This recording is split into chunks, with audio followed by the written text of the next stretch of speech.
होडो न पर राठौड़ और गले घाती दियो कि राठौड़ी खानो है। वो राक्षसों का खाना।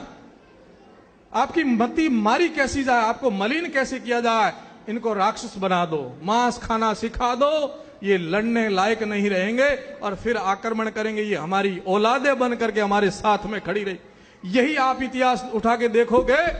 यदि हिंदुस्तान टूटा है, हिंदू संस्कृति टूटी है, अबलाओं पर जो कोई हुआ है, जजिया कर लगा है, अकबर जोधा हुआ हो, चाहे कोई भी हो, जिस दिन राजपूत ने अपना धर्म छोड़ा उस दिन हिंदू संस्कृति टूटी और राष्ट्र धर्म नीचे गया है। और जिस राजपूत ने अपनी हिंदू संस्कृति को बचाने का प्रण रखा था वो सच्चा राजपूत रहा, उस दिन हिंदू संस्कृति बची है। आज भी ऐसे सच्चे राजपूतों की जरूरत है।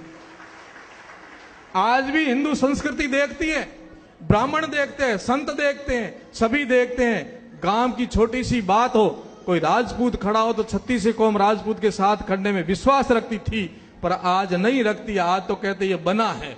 बना मतलब अकल बना। अकल है ही नहीं इन बनाओ रे गोडी। क्यों नहीं है? बुद्धि लुप्पतियम यद मद तदकारी उच्यते।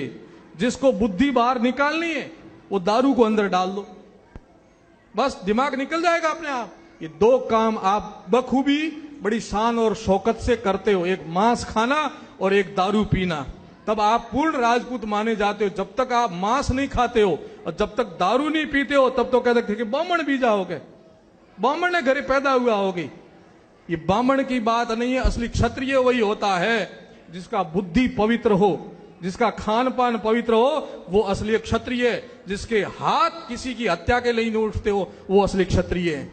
आप कल्पना कीजिए अब कहां से लाएं असली क्षत्रिय, कैसे बनाए असली क्षत्रिय, कैसे मार पड़ी आपके ऊपर। एक बात कहना चाहता हूं सज्जनों, बुरा मत मानना, आप मेरे हो मैं आपका हूं। चूंकि मैं सनातन धर्म का सन्यासी हूं, ये जाति बंधन में विश्वास नहीं रखता हूं कि मैं राजपूत के घर पैदा हुआ, ये मेरा प्रारब्ध था, परंतु मैं एक सन्यासी के रूप में हूं, इसलिए पूर्ण हिंदू संस्कृति की बात करूंगा। सभी समाज मेरे समाज सम। आप मेरे हो मैं आपका हूं। ना किसी एरिया से बंधा हुआ हूं, ना किसी जिले से बंधा हुआ हूं, ना किसी जात से बंधा हुआ हूं। मैं सनातन धर्म का सन्यासी हूं, आप मेरे भक्त हो।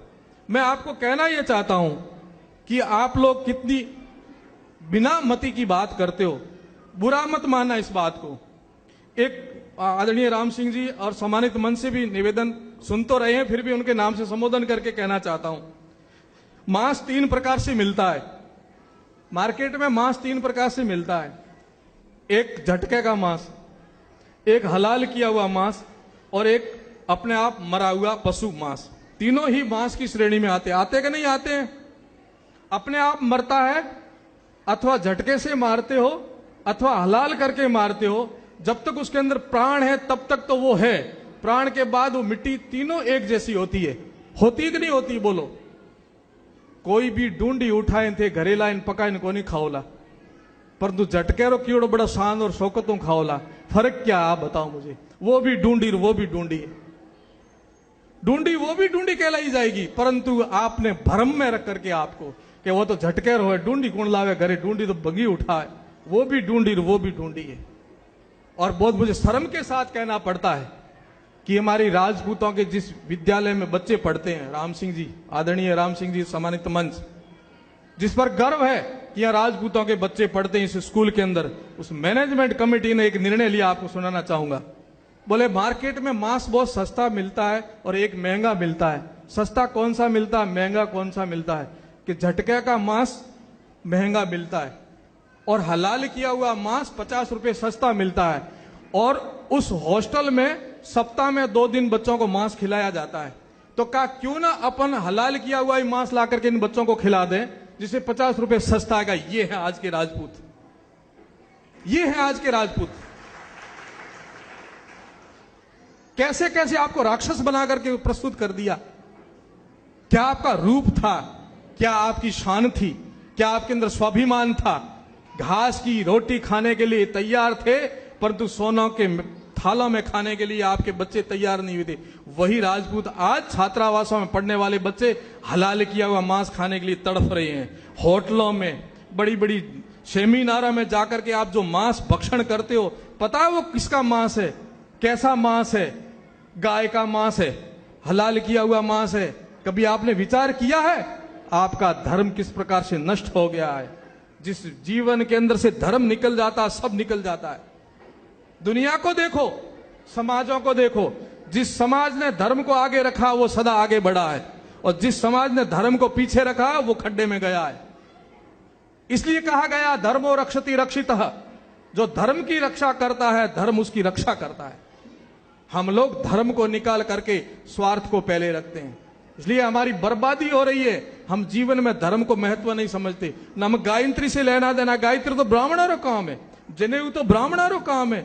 अरे ये शुद्ध खाना पीना तो ब्राह्मणों का काम है, हम तो राजपूत है, राठौड़ी खाना खाएंगे। वही हमारी मति मारी गई, वही हम नीचे आ गए।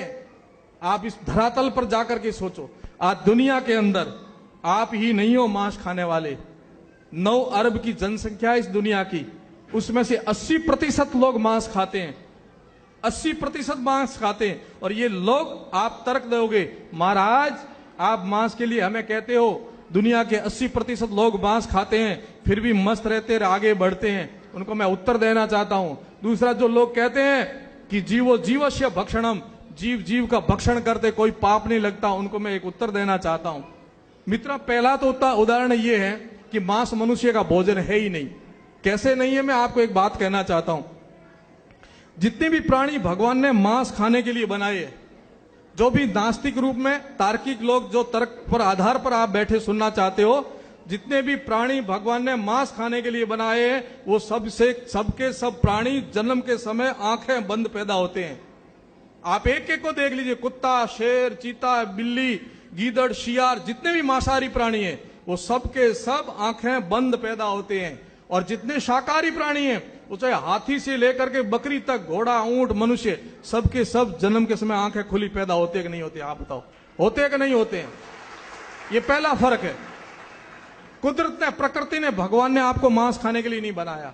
दूसरा उदाहरण, जितने भी मांसाहारी प्राणी हैं वो सब के सब तीखे दांत लेके पैदा होते हैं, तीखे दांत होते हैं उनके। और जितने शाकाहारी प्राणी हैं उनके किसी के तीखे दांत नहीं होते हैं। जितने मांसाहारी प्राणी उन सबके नाखून भी तीखे होते हैं। कुत्ता, शेर, चीता, बिल्ली, सबके तीखे नाखून होंगे। और जितने भी शाकाहारी है, आपके मेरे देख लो चपटे हैं, घोड़े के चपटे, ऊंट के चपटे, बकरी के चपटे, भेड़ के चपटे, जितने शाकाहारी प्राणी हैं सबके नाखून चपटे होंगे। और जितने मांसाहारी प्राणी हैं वे सब जीभ से पानी पीते हैं, जीभ से। लकल आपने देखा होगा ना, जीभ से पानी पीते। और जितने शाकाहारी प्राणी हैं सब होठों से पानी पीते हैं। जितने मांसाहारी प्राणी हैं उनकी सबकी जठराग्नि अलग है, वो सीधा मांस अंदर पचा सकते हैं। और हम, आप लोग जो लोग मांस खाते हैं, वे लोग सीधा मांस खा नहीं सकते, मर जाओगे। आपको कोई न कोई संसाधन लेना पड़ता है। इसलिए कुदरत ने, प्रकृति ने आपको मांस खाने के लिए बनाया भी नहीं, फिर भी आप उस जमात में जा रहे हो। थोड़ा विचार करो। और दूसरा, पाप कैसा करते हो आप? आडंबर, धोखा आपके साथ बहुत। मैं आपको दोष नहीं देना चाहता हूं, आपके साथ छलावा किया गया, आपकी संस्कृति को तोड़ने के लिए, आपके धर्म को नष्ट करने के लिए आपके साथ बहुत बड़ा धोखा किया गया। और तो और आपके देवी देवताओं को नहीं छोड़ा। अब आपको यदि इस रास्ते पर लाना था तो जोग माया को बकरा चढ़ाओ, भैरू जी ने बकरो चढ़ाओ, भौमिया जी ने बकरो चढ़ाओ, उन्नी आड़ में थाने मांस खोलाने रो तरीको ढूंढियो। अब मेरी भी देवी कुल देवी है, मेरी देवी कुल देवी नागणीचिया है, हिंगलाज माता है। और मैं ये दावे के साथ कह सकता हूं, मैं स्वरूप नारियल, जिन्हें अभी लीलो नारियल कहा, स्वरूप नारियल ले जान माता जी रे चरणों में राख, और मैं वो आशीर्वाद प्राप्त कर सकता हूं जो आप बकरे को चढ़ा के नहीं कर सकते। तो क्यों नहीं आप लोग भी स्वरूप नारियल को चढ़ा करके मां का आशीर्वाद ले नहीं सकते क्या? परंतु आपके साथ धर्म को किस प्रकार से घुसेड़ करके आपके जीवन को नष्ट कैसे किया जाए, ये विदेशियों की चाल थी। और उसमें आप और हम सब बर्बाद हो गए। कल्पना कीजिए, माता जी के मंदिर की प्रतिष्ठा